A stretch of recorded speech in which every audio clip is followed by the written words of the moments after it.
توجہ کر رہے ہیں؟ کوئی مشکل ایکویشن تو نہیں ہے، 2 اور 2 4 کی بات ہے، کوئی مشکل بات نہیں ہے. یہ ایک حدیث کافی ہے.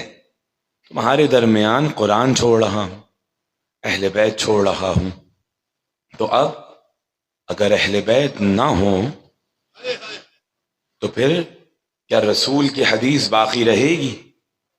تو ہر زمانے میں کوئی تو ہونا چاہیے نا.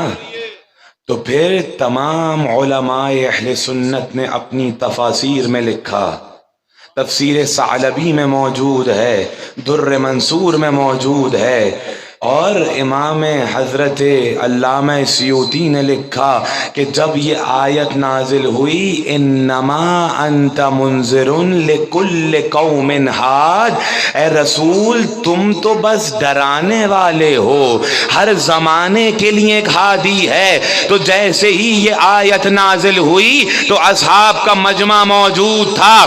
تمام اصحاب یہ کہتے ہیں، رسول سے پوچھا گیا یا رسول اللہ یہ تو سمجھ میں آ گیا کہ آپ منذر ہیں، آپ ڈرانے والے ہیں، یہ بتائیے لکل قوم ہاد سے مراد کیا ہے؟ کہ ہر زمانے کے لیے ایک ہادی ہے. تو رسول نے علی کے کاندھے پر ہاتھ رکھا، کہا میں ڈرانے والا ہوں اور یہ ہادی ہے. یہ ہادی ہے، یعنی یہ کیا ہے؟ توجہ ہے؟ لکل قوم ہاد قرآن ہے بھائی. قرآن پر تو بل پیش نہیں ہوگا نا، قرآن پر تو کوئی مسئلہ نہیں ہے نا، قرآن سے گفتگو کر رہا ہوں. لکل قوم ہاد، کل قوم ہر زمانے کے لیے ایک ہادی ہے. اب جب زمانے کے لیے ہادی ہے تو پھر اب وہ ہادی ظاہر ہو یا ظاہر نہ ہو، صحیح ہے؟ توجہ ہے؟ جناب موسیٰ گئے کوہ طور، 30 دن تھے، اللہ نے 10 دن اور بڑھا دیے، 40 دن کے لیے، ساری زندگی کے لیے نہیں. 40 قرآن 40 دن کے لیے کوہ طور پر گئے، مگر پیچھے امت کو لاوارث نہیں چھوڑا کہ اے بنی اسرائیل تم خود فیصلہ کر لینا. بلکہ کیا کیا؟ کہا ہارون تم میری جانب سے وصی ہو، تم میرے جانشین ہو. اور کیا کہا جب ہارون کو مانگا؟ کہا میرے اہل میں سے میرے بھائی کو، قرآن ہے، میرے اہل میں سے میرے بھائی کو قرار دے. جب فرعون کے دربار میں گئے تو اللہ سے کہا پروردگار میرے بھائی ہارون کی زبان مجھ سے زیادہ فصیح ہے، مجھ سے زیادہ فصیح ہے. جب حکم ہوا تبلیغ کرو تو ہارون کو لے کر گئے، یعنی اللہ سے بھائی مانگا اپنے اہل میں سے. رسول نے کہا اہل بیت چھوڑ کر جا رہا ہوں. تو آ کر جب ام المومنین نے پوچھا کہ یہ اہل بیت کون ہیں تو کہا پہلا رسول ہے، پھر فاطمہ ہے، پھر علی ہے، پھر حسن و حسین ہے. پھر ایک اور حدیث سنا دوں، یا علی انت بمنزلتہ ہارون من موسیٰ، یا علی تجھے مجھ سے ایسے نسبت ہے جیسے ہارون کو موسیٰ سے تھی. اب ہم سے کوئی لڑائی نہ کرے بلکہ جا کر رسول سے پوچھے کہ ہارون کو موسیٰ سے کیا نسبت تھی. بس جب غیب میں گئے تو اپنا وصی ہارون کو قرار دے کر گئے، جو وصی بھی تھا، جو بھائی بھی تھا، جو اہل میں سے بھی تھا. قرآن ہے. اور یہ حدیث، یہ والی حدیث میں نے خود امام نسائی کی کتاب میں پڑھی، اسن المطالب میں پڑھی. تمام علماء ہمارے برادران نے لکھا کہ رسول نے فرمایا کہ جب گئے سب کو چھوڑ کر اور علی مدینے میں تھے تو اپنی امانتیں علی کو دیں. تو کہا یا رسول اللہ مجھے لے کر نہیں جائیں گے؟ تو کہا علی تمہیں یہ بات پسند نہیں ہے کہ تمہیں مجھ سے وہی نسبت ہے جو موسیٰ کو ہارون سے ہے. یعنی تھوڑی دیر کے لیے گئے تو علی کو بنایا جب شب ہجرت آئی، اور جب بستر پر لٹانے کی باری آئی تو جب بات بستر کی اور گھر کی آئی تو گھر میں اسے ہی سلایا کہ جو گھر والا تھا، اور بستر پہ کسی اور کے نہیں اپنے سلایا۔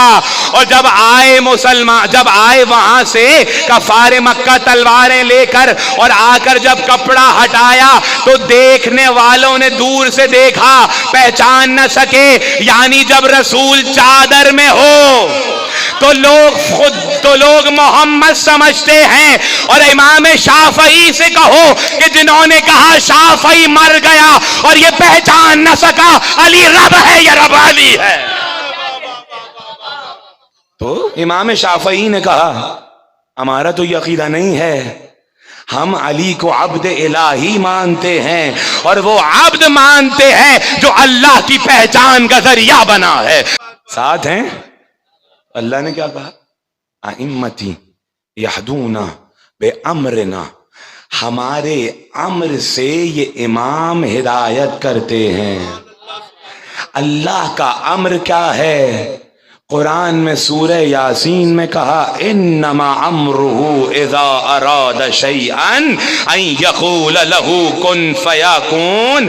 اللہ کا امر یہ ہے، بس صرف اور صرف اللہ کا امر یہ ہے، انما امرہ اذا اراد شیئا، کہ وہ بس کسی شے کا ارادہ کرتا ہے، وہاں ارادہ ہوتا ہے، وہاں چیز ہو جاتی ہے۔ مفسرین نے لکھا کہ یہ جو ارادہ ہے، اور اللہ نے کہا کہ شے کا ارادہ کرتا ہے، یہ مخلوقات کے لیے ہے، وہاں یہ معاملہ نہیں ہے، بس اس کا ارادہ ہی اس کا فعل ہے۔ تو اب جو زمین میں فعل انجام ہو رہا ہے وہ کسی سے ناراض ہے، اب جسم تو وہ رکھتا نہیں ہے۔ توجہ نہیں کر رہے آپ حضرات، ساتھ نہیں ہیں، ساتھ نہیں آپ حضرات، ساتھ ہیں؟ وہ جسم رکھتا نہیں ہے۔ کوئی ہے جو یہ کہے وہ جسم رکھتا ہے؟ مگر ہاں ہم نے پڑھا، بہت لوگوں نے لکھا کہ محشر کے دن کرسی پہ بیٹھا ہوگا۔ ہماری توحید تو ہم نے علی سے لی ہے۔ اب جنہوں نے جن سے توحید لی ہوگی انہوں نے یہ بھی لکھا کہ پاؤں جہنم میں ڈال دے گا۔ اب بتائیے یہاں اللہ کو نہیں چھوڑ رہے تو پھر آگے کہاں کوئی بات کیا ہوگی؟ اللہ کی توہین، اللہ کی، یہاں ہم آپس اللہ کی توہین ہو رہے کہ روایت موجود ہے کہ آواز کیا آئے گی جہنم کی، حل من مزید، حل من مزید، اور چاہیے اور چاہیے، مزید چاہیے۔ تو اللہ جہنم کی آواز کو روکنے کے لیے اپنا پاؤں ڈال دے گا۔ بتائیے اب آپ کیا کریں؟ اب جہاں جس کتاب میں یہ حدیث ہے اس کتاب کو جلا دیں؟ نہیں، بہت کچھ نقل ہوتا ہے اللہ کی۔ پھر ایک صاحب، اب قرآن کی آیت ہے ثم استوى علی العرش، تو انہوں نے کیا کیا؟ قرآن کی آیت کہ انہوں نے ترجمہ یہ کیا اللہ عرش پہ بیٹھا ہے، اللہ عرش پہ بیٹھا ہوا ہے، یعنی اللہ پاؤں بھی رکھتا ہے، پنڈلیاں بھی رکھتا ہے، بیٹھا بھی ہوا ہے۔ توجہ ہے؟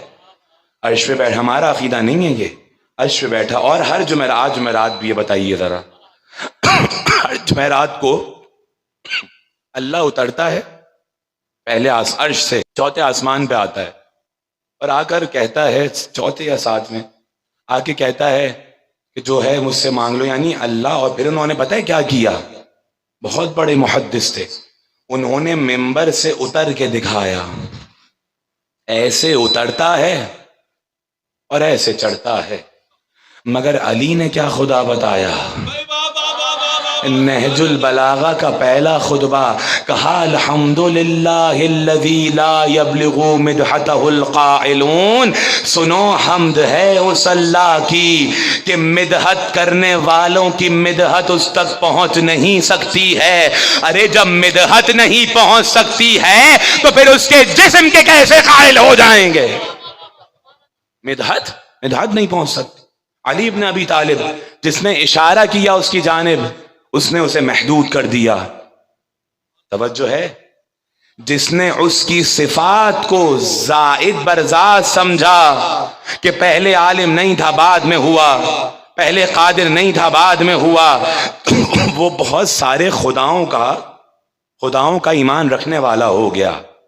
علی نے کیا سمجھایا کہ اللہ بعد میں عالم نہیں بنا ہے، جب سے عالم ہے، بعد میں قادر نہیں بنا ہے، جب سے قادر ہے۔ یعنی یہ ان کی توحید ہے کہ جو رسول کے مکتب کے پڑھنے والے ہیں، اور پھر اللہ نے کہا یہ ہمارے امر سے ہدایت کرتے ہیں، اور اس کا امر میں نے آپ کو بتایا، ارادہ کیا اب آپ چلے گھر سے کہ بھائی رضا بھائی کے گھر جانا ہے اور یہاں آنا ہے۔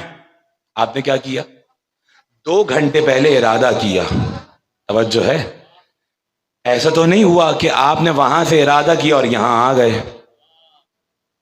وہاں سے ارادہ کیا، یہاں آتے آتے آپ کے اور آپ کے فعل کے درمیان فاصلہ آ گیا۔ اگر اللہ کے لیے کہو، اگر اس کے ارادے اور فعل میں فاصلہ آ جائے تو وہ اللہ کہاں رہا؟ تو پھر کچھ تو ایسی مخلوقات ہونا چاہیے نا کہ ان کی زبان سے اس کا ارادہ ظاہر ہو جائے کہ وہ کس سے ناراض ہے، وہ کس سے ناخوش ہے، تو پھر ہمیں کس کے چہرے کی طرف دیکھنا پڑے گا۔ تو رسول نے فرمایا جس سے فاطمہ راضی ہے اس سے میں اور اللہ راضی ہے، جس سے فاطمہ ناراض ہے اس سے اللہ اور میں ناراض۔ صلوات پڑھے شہزادی کی بارگاہ میں۔